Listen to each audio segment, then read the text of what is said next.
cult favorite developers Double Fine Productions announced layoffs yesterday, less than a month after previous owners Xbox announced they returned to independent ownership. Welcome to Inside Games Daily, the only gaming news show brave enough to report this unfortunate news. Yes, deeply, deeply unfortunate. As longtime fans of Double Fine, it hurts. Not entirely unexpected. A lot of folks, us included, figured that a return to independence would probably involve some belt tightening to the tune of a couple of jobs. A lot of jobs here. It just sucks. There's no bright side to this. That's right. I guess it's that Double Fine gets to keep making games, we hope. Yeah, I guess that's something. Double Fine Productions, developers of cult classics like Psychonauts and Brutal Legend, announced their layoff of 23 employees in a social post yesterday. Yeah, Bloomberg's Jason Schreier added that the studio had around 90 employees before the layoffs, which means that Double Fine just cut a quarter of their staff, a little over a quarter. Yeah, the reasons are straightforward, which if you watch the show at all, you probably already know. According to their statement, Double Fine's, quote, transition to becoming an independent company also means becoming a size we can sustain. Yes, like we mentioned in the intro, Xbox announced that Double Fine would return to independent ownership and retain all the rights to their developed games in a post from Xbox CEO Ashish Sharma in early July. So Double Fine's statement eloquently explains that, quote, only the survival of our studio would ever make us consider such a painful action. Weirdly, maybe it was a better idea to just not say anything, but Xbox did provide a statement to Kotaku when asked for one that reads, quote, Double Fine fully returned to independent management earlier this week with their IP, catalog, and runway for their next games. As they begin their next chapter as an independent studio, we look forward to seeing what they create next. Kotaku added on to that, quote, Xbox declined to comment on how much runway Double Fine has. Right, of course. Double Fine has had an unusually active few years, actually, releasing the surrealistic adventure game Keeper in 2025 and pottery combat game Kiln in 2026. I don't know if they were huge hits, but I know that people enjoyed them. Yes, I had a great time with Kiln. Really inventive idea, super fun, plays really well. But yeah, Bruce, Double Fine's ideas are sometimes a little too pure for the market.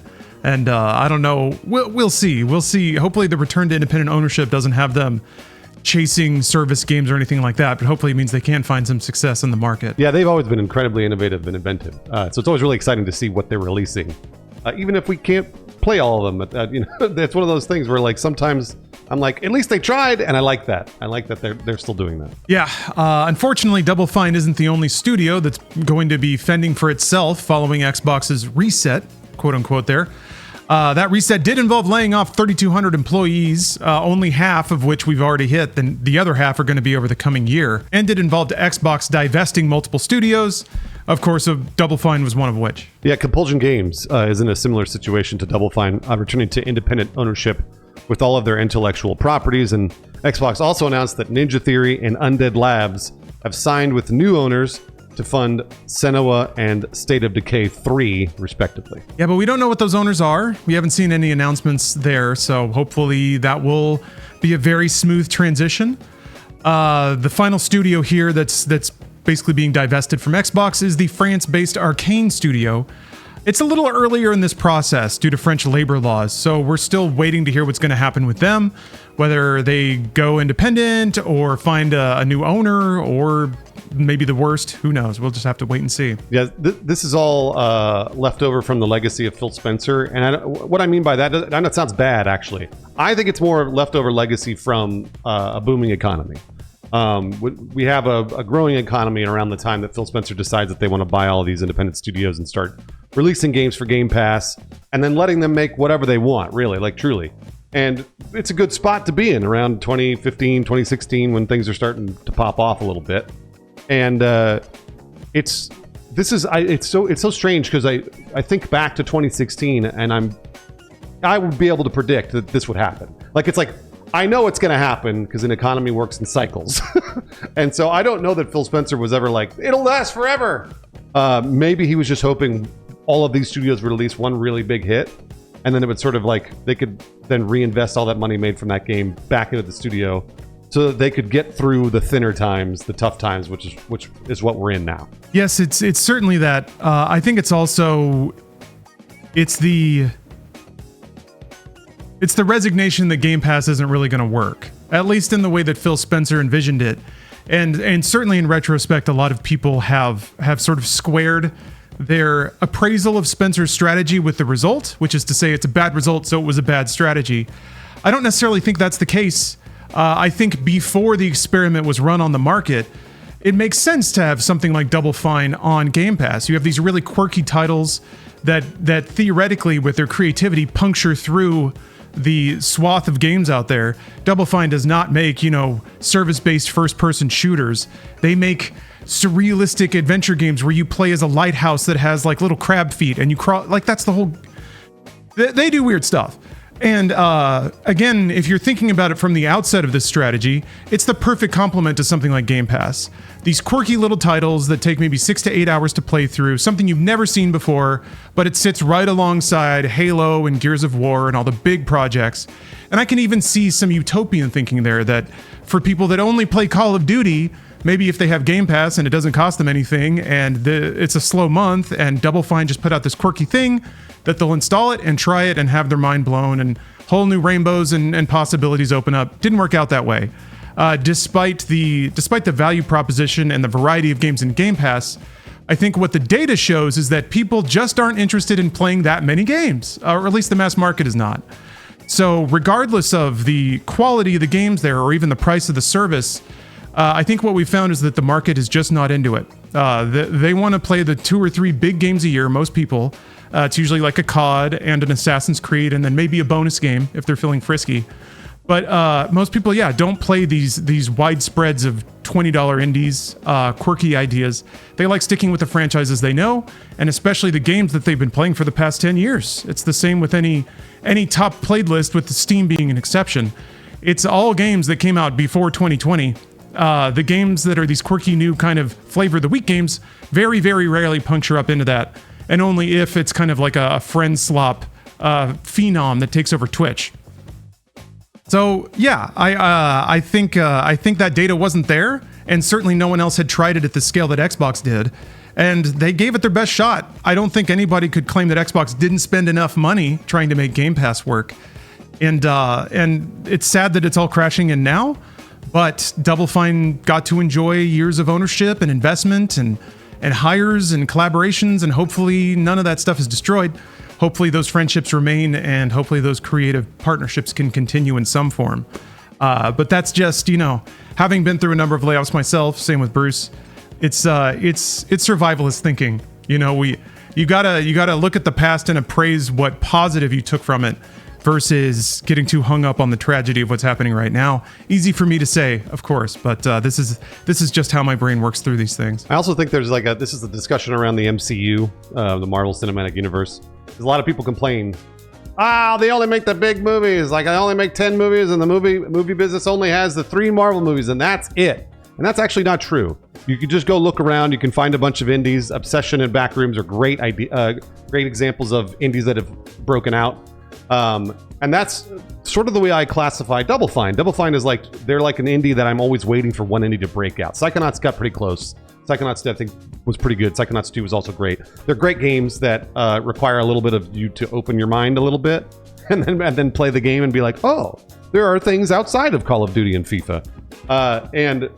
There's going to be a pendulum swing, I'm sure of it, because now all of these huge brands, Sony, Microsoft, they're all doubling down on Call of Duty and, the big franchises.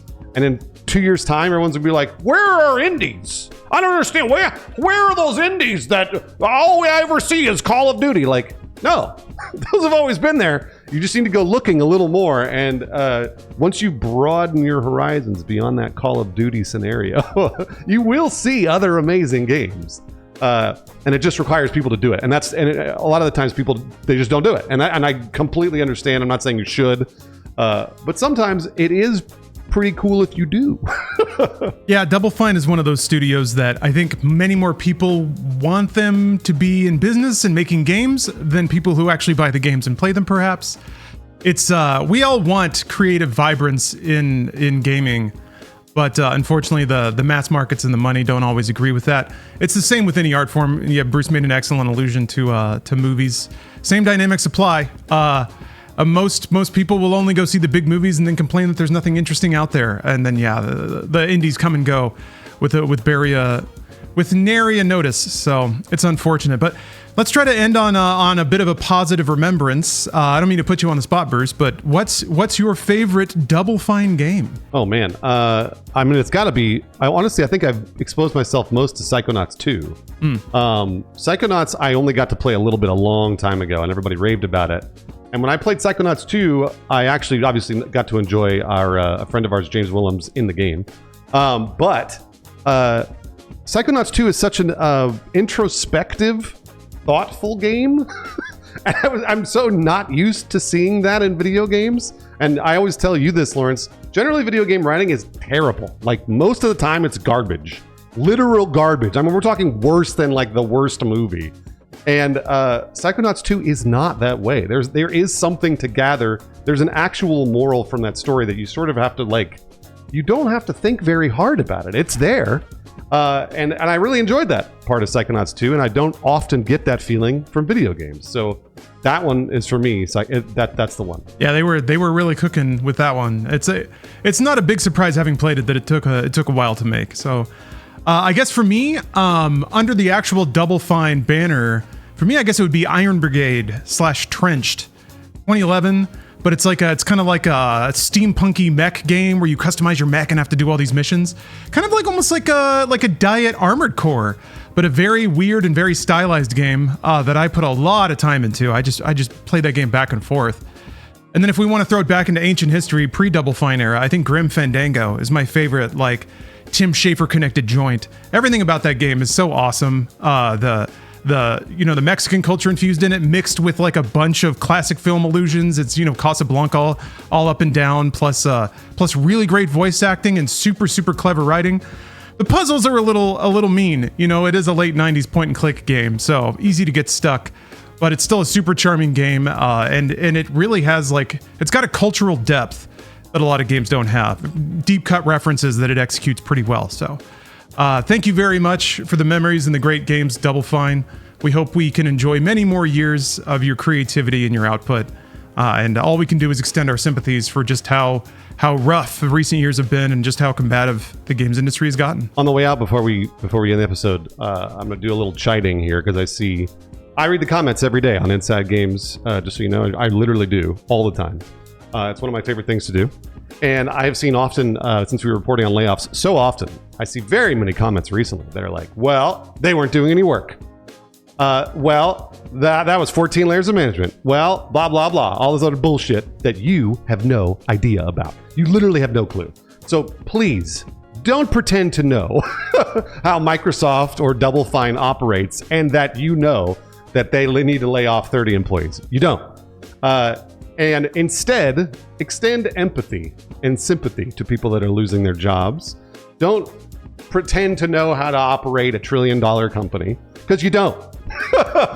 I don't know how, and I've run companies. So it's like one of those things where, like, sometimes, sure, maybe you might have guessed right that a specific employee wasn't pulling their weight.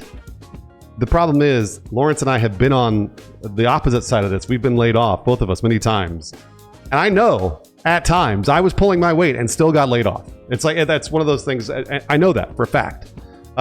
So instead, try and think about it from the perspective of the person who just lost their job. That it sucks for them, and they're going to have to go out into a terrible job market. And that's pretty much all I can say about that. Just think about it before you leave a shitty comment. Yeah, layoffs are outstandingly arbitrary. It is it's a dead giveaway if you've never spent. It's a dead giveaway that you haven't spent an extended amount of time in the adult workplace. If you think that every outcome is meritocratic, is that a word? Nothing is fair in the job market. I'll say that. One thing that gets my goat, Bruce. I personally do a bit of criticizing of companies for not shipping products, and then how that can lead to business problems. Because I just like games, and that's where my frustration lies. I am gonna chide folks that say, well, they deserve layoffs because their games didn't sell. So there is no way to know before a game launches if it's going to sell or not. You can try to get as many tailwinds behind you as you can, but if you make a game exactly down the lane of what's sold before, it's not going to work. If you make something new, it's not going to work either. There's no rubric for success in this market. So to like imply that a developer deserves negative consequences because their games made it to market and didn't sell, that's all up in the air. That is so much chaos that there's no way to draw a line between the two, unfortunately. We'd like to think that in video games, that great games always bubble to the top and great games always get the financial performance they deserve, and that is not the case. I think it was easy to believe that for a while because there were fewer games out there, but nowadays, there's just so much good work left, right, and center, and so much of it just goes forgotten and ignored just because there's so much. So that's the thing I would preach for empathy above everything else. If a studio managed to ship multiple games at a steady cadence, they did they are in the top 5% of developers already. So to criticize them after the fact for something they could have done or should have done, no. If they got games out, products to sell, they already did their jobs 100%. And beyond that, it's just the thrashing of the market. So, yeah, layoffs are never appropriately assigned, nor do they land where they ought to. And also, even if companies do all the right thing, id Software's coming to mind, they still get hit with it because of machinations that were so far beyond their control. 20 years ago, some guy decided to sell to another guy, and neither of those guys are in the room now.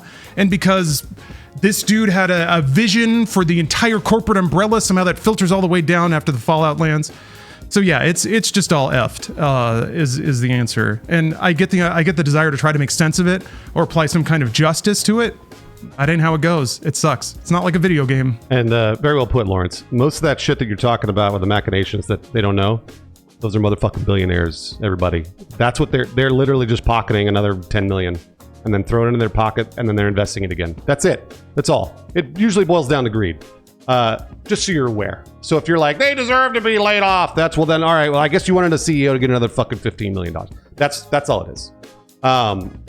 Either way, I'm watching those comments every day. I look at them. Thanks for watching Inside Games Daily. We wish we had better news for you today, really, honestly. If you'd like something a little more uplifting, we do have a Patreon that Lawrence posts all of our content for free on, and bonus memes. So hopefully he can find a meme that will make you laugh a little bit.